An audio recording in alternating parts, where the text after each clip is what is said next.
Balikulungan ang isang bagong layang lalaki matapos magnakaw sa isang dormitoryo sa Vigan City. Ang suspect wala raw kahirap-hirap na nakapasok dahil naiwang nakabukas ang gate at bintana ng dorm.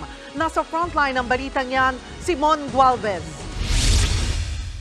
Nakuha na sa CCTV ang lalaking ito na pumasok sa isang dormitoryo sa barangay Tamag, Vigan City, Ilocos Sur, bandang alas 12:30 ng madaling araw kahapon. Kapansin-pansing tinatakpan niya ang isang bahagi ng kanyang muka na hagip sa CCTV.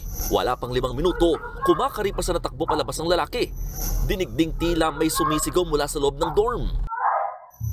Nakuha na pala kasi ng kawatan ang mamahaling cellphone at wallet ng isang 22 anyos na babaeng criminology student na nakatira sa dorm.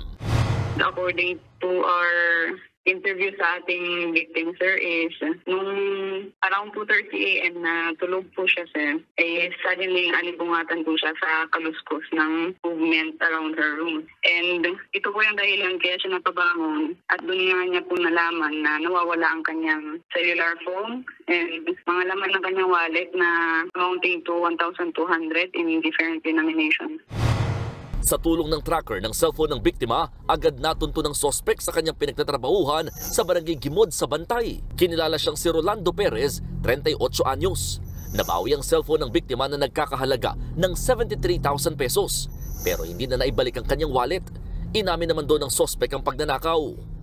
Nakapasok po siya ng walang kahirap-hirap. Nakabukas po kasi yung gate ng dormitory, sir. And yung window po ng ating victim, nakabukas din, sir. Kaya nakikita ko yung loob ng kwarto. Yun po yung way niya na paano niya binuksan yung pintuan.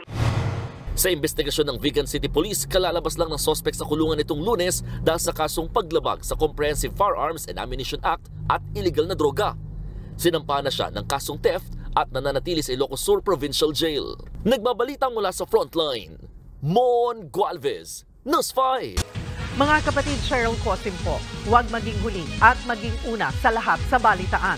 Para sa tuloy-tuloy na talakayang sa frontline, mag-follow at mag-subscribe sa social media pages ng News 5.